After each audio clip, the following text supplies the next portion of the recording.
Press Lord प्रियानो, आज आपण प्रभूला बिलगून राहा ह्या विषयावर मनन करणार आहोत. देवाची कृपा जेव्हा एखाद्याच्या जीवनात कार्य करते तेव्हा ती लपून राहत नाही, ती स्पष्टपणे दिसते.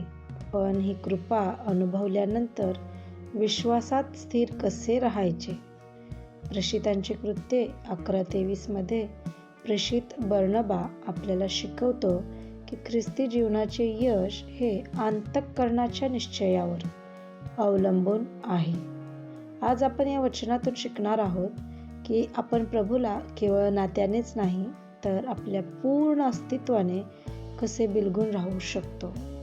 प्रेषित 11:23 तो तेथे पोहोचल्यावर देवाची कृपा पाहून हर्षित झाला आणि त्याने त्या सर्वांना बोध केला की दृढ निश्चयाने प्रभूला बिलगून राहा. ह्या वचनातून आपल्याला ख्रिस्ती जीवनासाठी अतिशय मोलाचे 4 धडे शिकायला मिळतात. पहिला, देवाची कृपा दृश्य असते. बर्नबाने देवाची कृपा पाहिली. यातून आपल्याला हे शिकायला मिळते की जेव्हा आपण खरोखर ख्रिस्ताचा स्वीकार करतो तेव्हा आपल्या वागण्यात, बोलण्यात आणि स्वभावात असा बदल होतो जो जगाला दिसतो. यातून आपण काय शिकतो की आपल्या जीवनाकडे पाहून इतरांना देवाची कृपा दिसते का, की आपण केवळ शब्दांनी ख्रिस्ती आहोत. दुसरी गोष्ट, इतरांच्या आत्मिक वाढीत आनंद मानणे. बर्नबाला लोकांचा विश्वास पाहून आनंद झाला. त्याला तिथे स्वतःचे नाव कमावण्यात रस नव्हता, तर देवाचे राज्य वाढते याचा आनंद होता.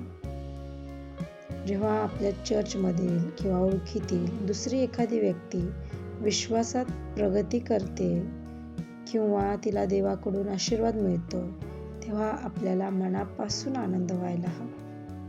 हे यातून आपल्याला शिकायला मिळते.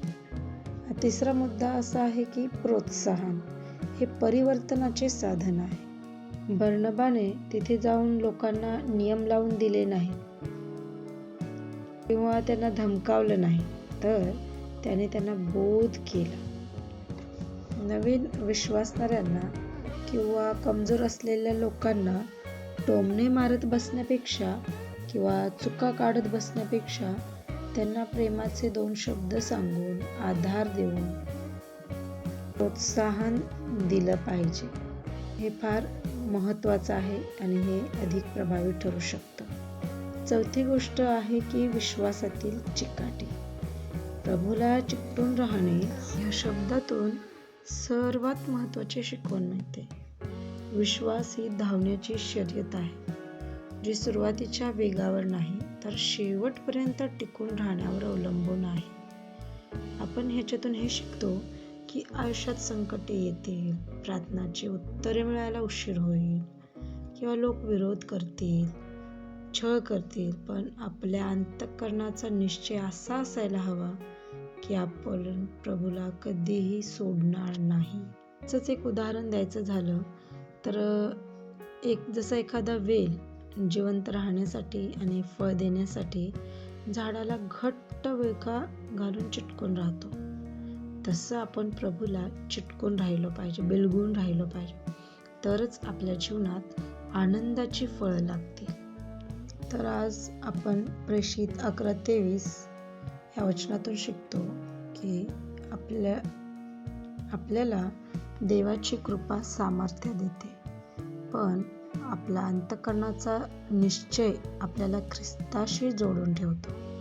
बर्नबासारखे प्रोत्साहन देणारे व्हा आणि स्वतःला प्रभूला घट्ट चिकटून राहणारे बना, जेणेकरून तुमच्या जीवनातून देवाचे गौरव होईल. परमेश्वर दे बाप या वचनाद्वारे तुम्हाला आशीर्वादित करो आणि तुम्हाला प्रभू संगती बिलगून राहण्यास कृपा पुरवो. आमेन.